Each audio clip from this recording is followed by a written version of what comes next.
Welcome back to Discrete Math. I'm Dr. Jeff Groh. Today we're going to talk about sequences and summations.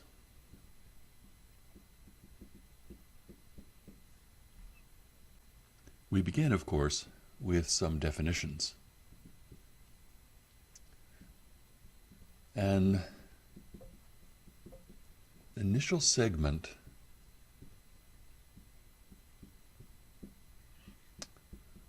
of the natural numbers is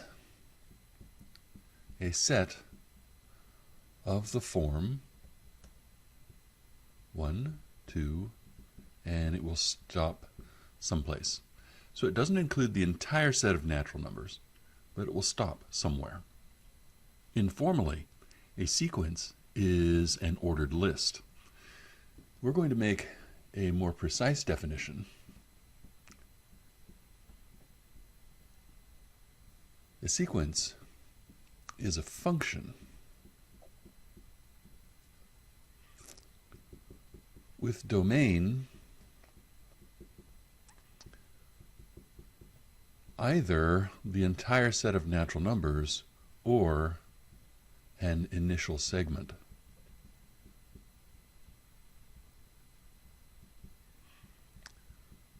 Of the natural numbers. So if the domain is the entire set of natural numbers, we call the sequence an infinite sequence. If the domain is an initial segment, then it is a finite sequence. We have a notation that is special to sequences. We write a sub n instead of f of n. Let me give you an example. Suppose I have a list, 1, 1/2, 1/3, and so on. We're thinking of this as kind of an ordered list, so I should probably put parentheses around this. The first term in the list will be 1. The second term will be 1/2. The third term is 1/3, and so on and so forth.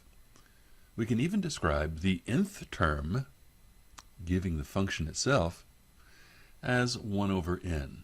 So when n is equal to 10, I will have 1/10. So you can see how this is a function with domain equal to the natural numbers. You plug in 1, you get the first term in the list. You plug in 2, you get the second term in the list, and so on. Let's do another example. 1, 4, 9, 16, 25, and so on. You can see the first term in the list is 1. The second term is 4. Notice that that is 2 squared, and 1 is 1 squared.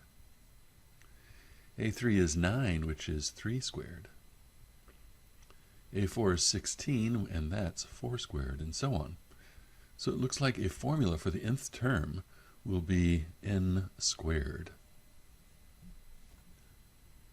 As another example, let's suppose a sub n is 1 over n factorial. So the a1 is 1 over 1 factorial, a2 is 1 over 2 factorial, a3 is 1 over 3 factorial, but 3 factorial is 6, so you'll have 1/6.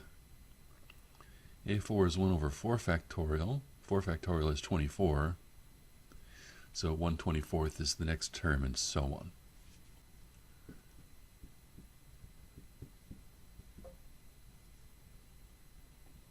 A sequence a sub n, and we might think of the entire sequence as being enclosed in parentheses, but individual terms just being listed without parentheses, is a geometric sequence if the ratio of a term 1 down the line from n divided by an is equal to r, And that's true for all n within the set of natural numbers. R is called the common ratio. So you get the same ratio R for every ratio of adjacent terms in the sequence. As an example, suppose I have the sequence 1, let's say 1/2, 1/4, 1/8, 1/16, and so on. This is A1. Here we have A2, A3, A4, and A5. Let's calculate A2 divided by A1. It's 1/2 divided by 1, and that's clearly 1/2. A3 divided by A2, taking ratios of adjacent terms, is 1/4 divided by 1/2. You divide by inverting and multiplying, and then you can reduce the fraction, and you get 1/2. A4 divided by A3 is 1/8 divided by 1/4. Again, invert and multiply, reduce the fraction, and you get 1/2. All of these ratios are the same. We're getting a common ratio. And when I was thinking about writing this down, I thought, okay, I'm going to multiply by 1/2 in order to get the next term.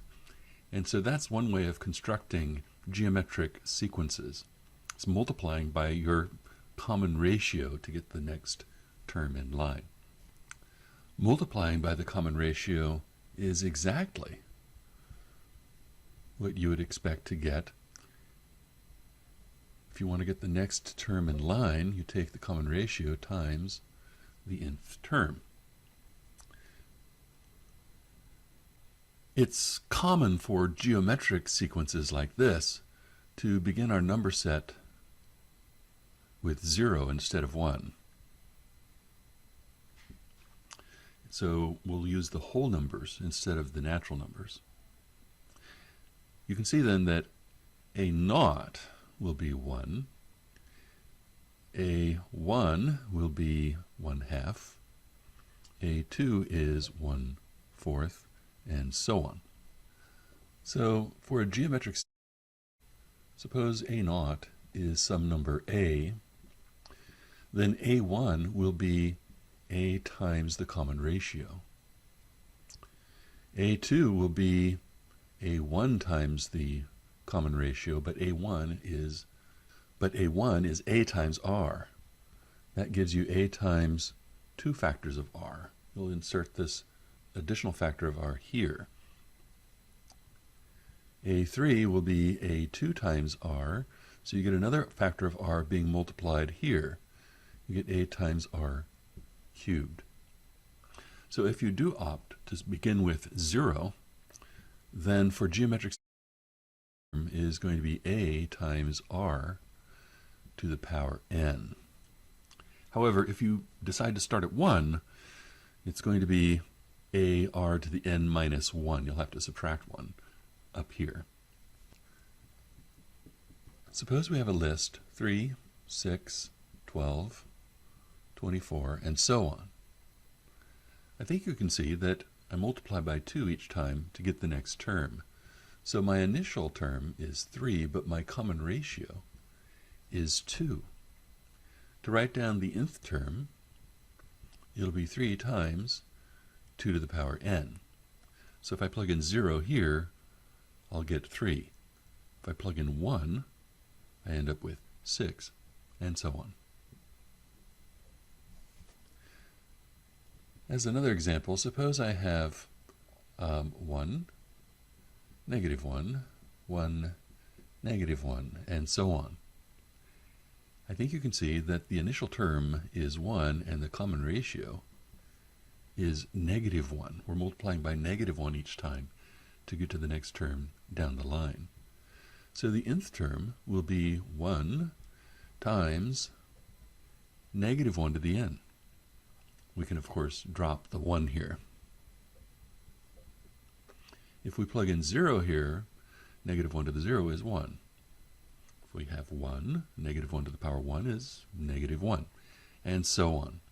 So this is a way of making signs alternate, positive, negative, and so on. Let me give you something that's not a geometric sequence.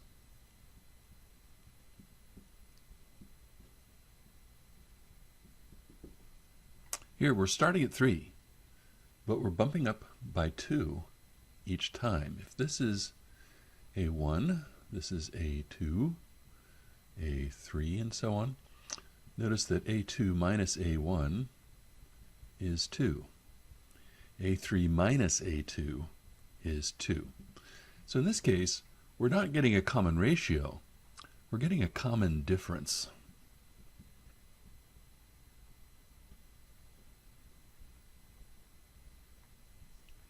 We need to define a new kind of sequence that covers this case. So in our definition, we'll say that AN is an arithmetic sequence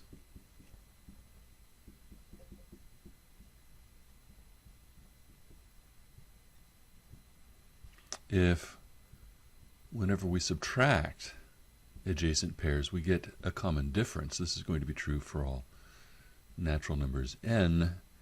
D is the common difference. So writing this formula down one more time, notice that to get to the next term, you take a term and add that common difference to it. If we plug in n equals 1 here, A2 will be A1 plus D. Let's set A1 equal to just A. It is what it is. So it's that initial term. So we have A plus the common difference. Here we have A2 plus D. A2 is already A plus D, and you're adding another D. So you get A plus 2 Ds. One of them plus one of them makes 2 of them. A4 will be A3 plus another common difference. That's A plus 3 common differences now. Notice that the number here, the coefficient of D, is 1 less than the index here. So you have AN will be your initial term plus n minus 1 times the common difference. This number is 1 less than whatever the index is over here. So this gives us a formula for generating arithmetic sequences. Here's an example. 2, 7, 12, 17, and so on. Here the initial term is 2 and the common difference is 5. So to get the nth term, we'll take 2 plus the quantity n minus 1 times 5.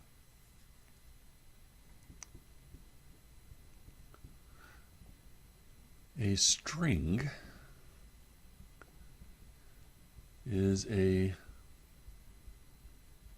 sequence of the form A1, A2 to AN. What I'm leaving off here are commas. Normally, sequences are comma delimited, but strings are not. We just set things adjacent to each other.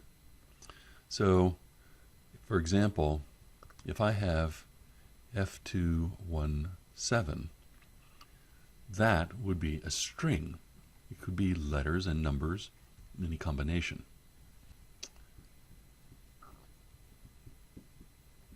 Bit strings are finite strings of bits. So 0, 1, 0, 0, 1, 1. That would be a bit string. We have some notation for the empty string. The empty string has no terms, so it's just empty,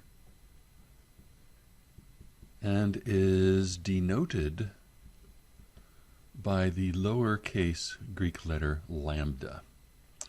So lambda has the lowercase form like this, the uppercase form here, LAMBDA.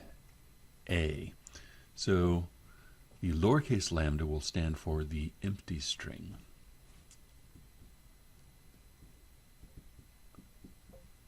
The length of a string is the number of terms in the string.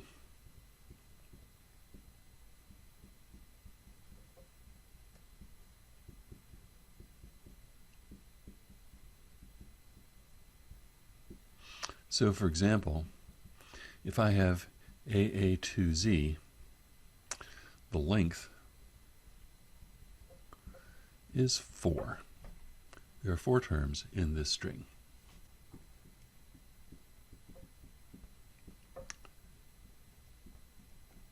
A recurrence relation on some sequence is a formula, an equation,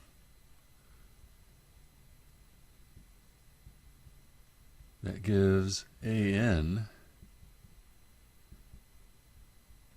in terms of prior terms in the sequence.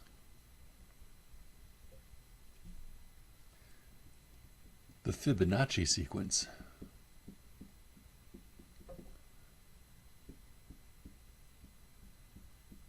is a classic example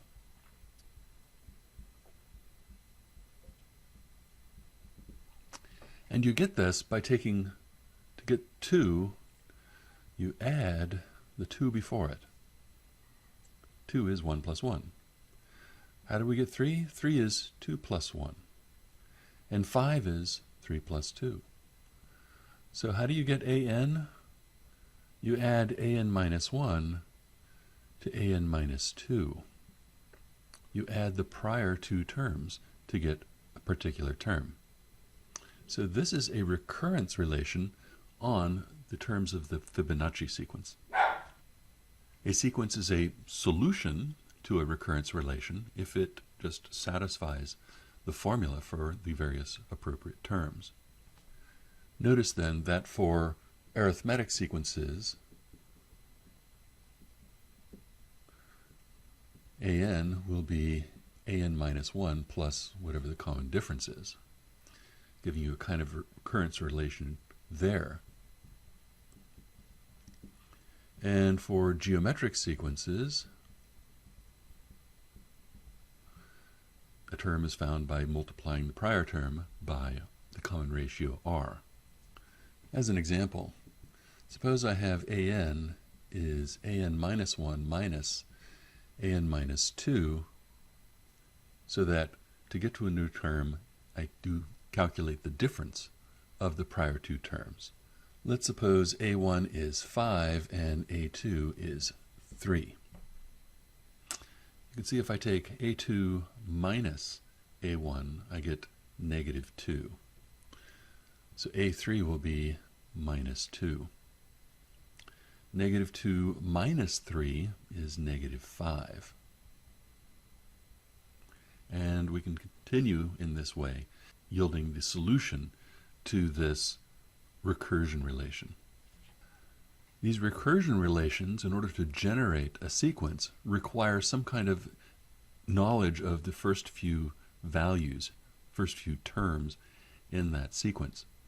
We call those initial conditions.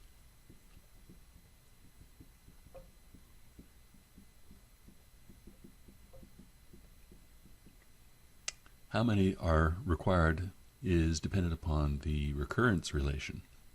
For the Fibonacci sequence, we required the prior 2s. So you have to give the first 2 terms in order to get to the third. Recall that for geometric sequences, we have this kind of formula, but we also have an is a times r to the power n. This is said to be the closed form. And here we have the recurrence relation form. What's nice about the closed form is that you just plug in the n, it gives you the answer. But with the recurrence relation form, you have to produce the terms in line. So it's often better to have the closed form. If you're given the recurrence relation, it is usual for us to try to find the closed form instead, because that's much more convenient. However, there is no one way to find the closed form from a given recurrence relation. Suppose I give you that an is n times an minus 1, a recurrence relation, and I also give you that a1 is 1. You can see then that a2 would be 2 times the previous term, which is 1. a3 is 3 times the previous term, and that is 3 factorial. I think it's pretty easy to see that the nth term will be n factorial. This is a lot easier to work with than the recurrence relation here. As an example, suppose that $5,000 is deposited into a savings account at a 4% interest rate, compounded annually. Notice that we'll have some initial amount, which is 5,000. After 1 year, however, you need to have that 5,000 plus 4% of that 5,000. 4% is 0.04 times 5,000. We can think of 5,000 as being 5,000 times 1, and we can factor 5,000 out of 1 plus 0.04, which is 1.04. So to get the new amount, you multiply the principal by 1.04. Each year, you can adjust for the interest for that following year by taking the previous value and multiplying by 1.04. So we'll have 5,000 times 1.04 squared. Similarly, the amount in the account after n years is 1.04 to the power of n times 5,000. If we let that money sit there for 30 years, which is a long time to let money just sit, we're going to have 5,000 times 1.04 to the power of 30, and that's about $16,000, 216.99 to the penny. And so you can see $5,000 left in this 4% annually compounded interest account after 30 years, a whole lifetime of work. You end up with a measly $16,000. Sometimes it's really hard to describe formulas.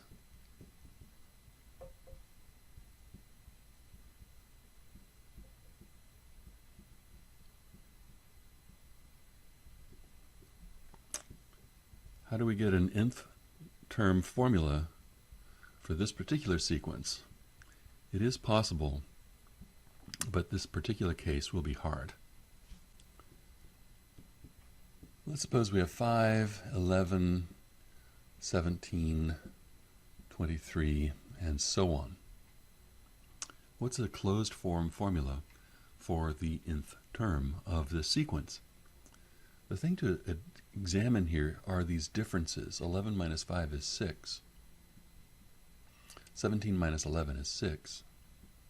23 minus 17 is 6. And so on. So it looks like we have a common difference of 6, where the first term is 5. We identify this as an arithmetic sequence. So the nth term will be the first term plus n minus 1 times the common difference. In the next example, suppose I have 1, 3, 4, 7, 11, 18, and so on.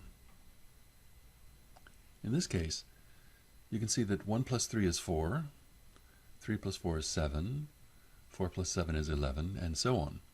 So it looks like an is going to be the sum of the previous two terms. Just like the Fibonacci sequence, the only difference here is that we start with 1 and then 3 instead of 1 and 1 like the Fibonacci sequence. This is Lucas's sequence, but not that different from the Fibonacci. Check out this example.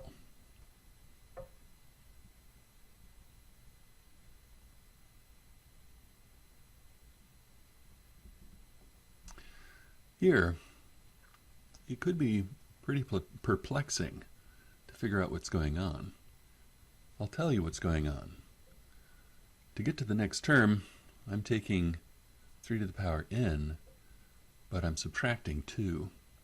So when n is equal to 1, I get 3 minus 2, which is 1. When n is equal to 2, 3 squared is 9, minus 2 is 7. And when n is 3, 3 cubed is 27, minus 2 is 25, and so on. We're next going to discuss summations. And the important notation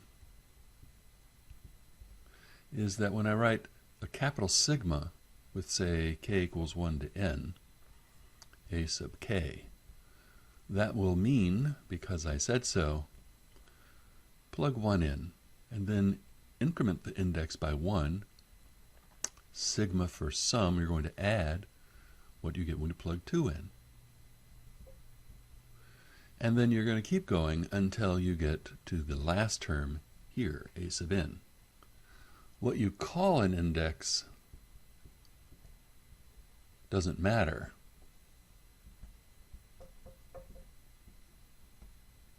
Because you'll start at some value 1 and you'll go through a range of values. You'll get the same thing no matter what you call the index. We call the index a dummy variable. It really doesn't matter to the value that you get. And what is more, we don't have to always start at 1.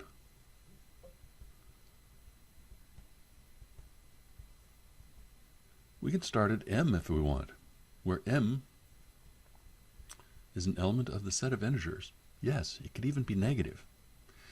So here we're going to have am plus 1 plus all the way to an.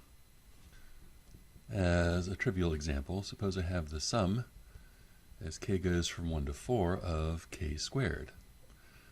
That'll be 1 squared plus 2 squared plus 3 squared plus 4 squared.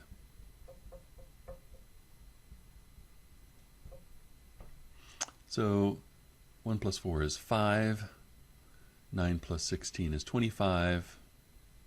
We add up to 30 here. Changing the index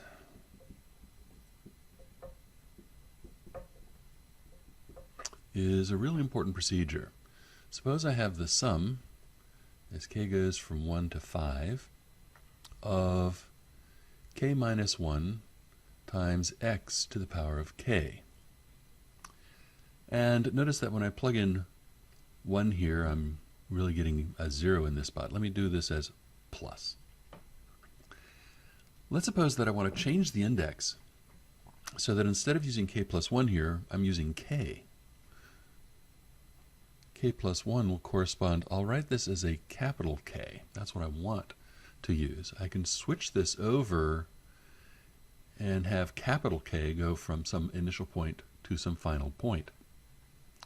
What initial point do we use?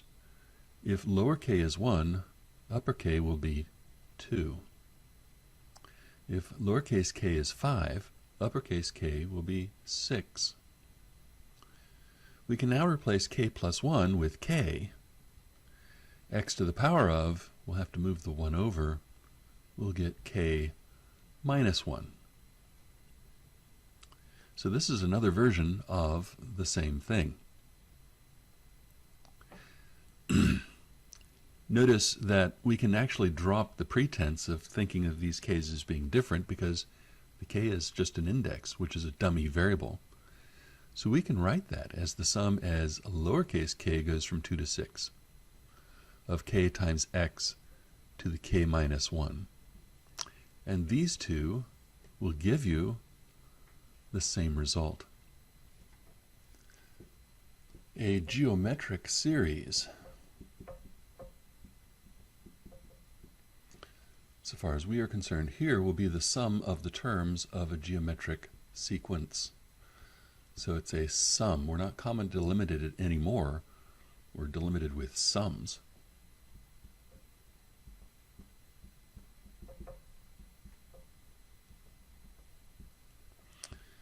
Here, I'm kind of expressing the idea that I'm making a sum. The powers are r to the 0, r to the 1. We'll start at 0, and we'll end at n. A times r to the power of k. So when we plug in k equals 0, we'll just end up with a. Plug in k equals 1, we get a times r, and so on down the line. So these always look like some factor times the common ratio to some power. Remember that geometric series and geometric sequences are going to be really important in your life because every loan with compounded interest will be tabulated using the formulas for geometric sequences and series. So I want to figure out a formula for the sum, which I'm going to denote by s, of a plus a times r plus a times r squared down to a times r to the n. And the way I'm going to come up with the formula is I'm going to multiply this sum by the common ratio r. When I do, I get a times r squared, and we'll end at a times r to the n plus 1, since every term gets one more factor of r. If I now take r times the sum and subtract the sum, I'll take the second row and subtract the top row. Notice that there's nothing to cancel ar to the n plus 1. But the term before that will cancel from up here. This will cancel here, this will cancel here. Just about everything cancels out, except we're left with a minus a right here. We can factor the sum s out. And we can factor a out over here. And so, we can divide now to solve for the sum. It's a times r to the n plus 1 minus 1 divided by this factor r minus 1. So this is the formula that you'll use for calculating the sum of the terms of a geometric sequence, i.e. the sum for a geometric series. You'll note that there is one little restriction here, and that is r is not 1. If r equals 1, you're just adding up a whole bunch of values of a. So there you'll get a times n plus 1 for when r equals 1.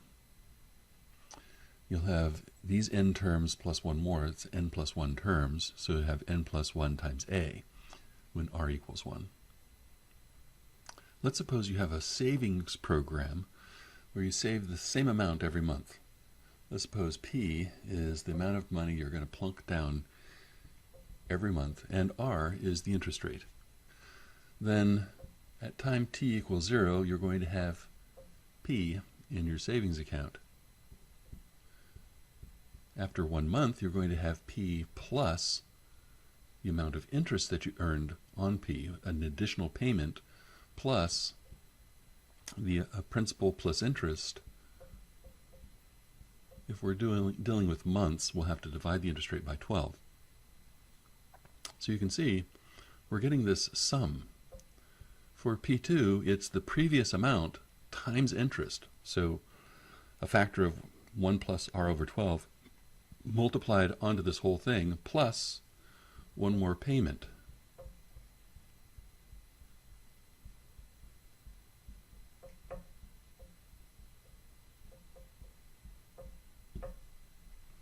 So the amount in the account after n months is the sum, let's see, we have 2, 1, 0, as k goes from 0 to n of p times 1 plus r over 12 to the power of k. This will give me the total sum in that account over that period of time. One thing you can see is that these terms are terms of a geometric sequence. So we can simplify this formula and find a nice closed form for it using the formula for the sum of a geometric series. Remember that the sum was a times r to the n plus 1 minus 1 over r minus 1, where a is the first term. Our first term is p. The common ratio is 1 plus r over 12.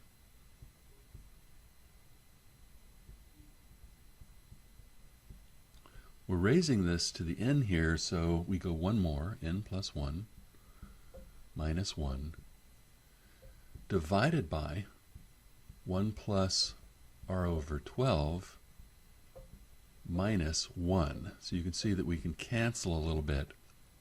We divide fractions by inverting and multiplying. And so we'll have 12p over r times the rest of this. There are a lot of situations where we use double sums.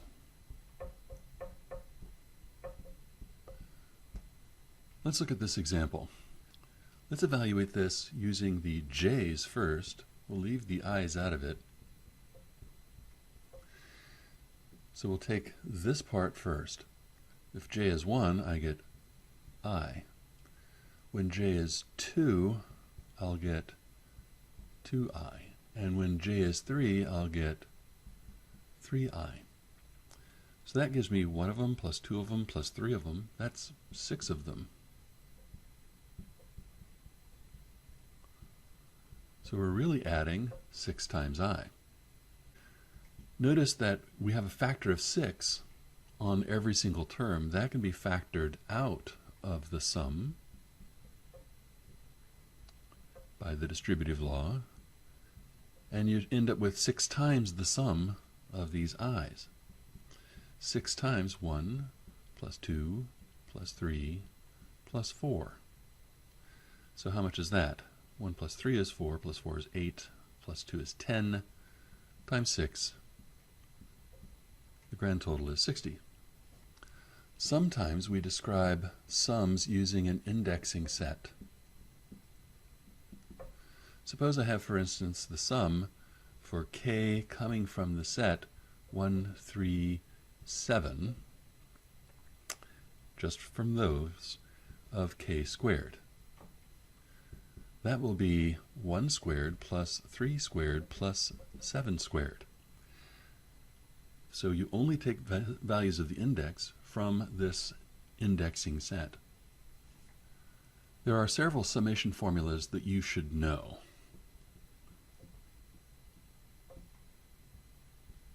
First, the sum as k goes from, let's say, 0 to n of a times r to the k. This is the sum of the terms of a geometric series, is a times r to the n plus 1 minus 1 over r minus 1. Another formula that you just have to know,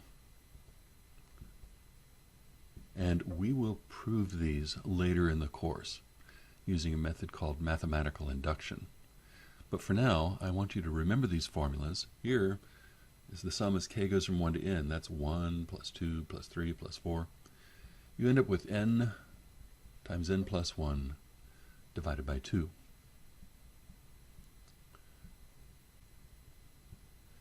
If you square the numbers, 1 squared plus 2 squared plus 3 squared and so on, you get n times n plus 1 times 2n plus 1 divided by 6. Another one that you must know. If it's the sum of the cubes, you get n times n plus 1 divided by 2 quantity squared. Here's an infinite sum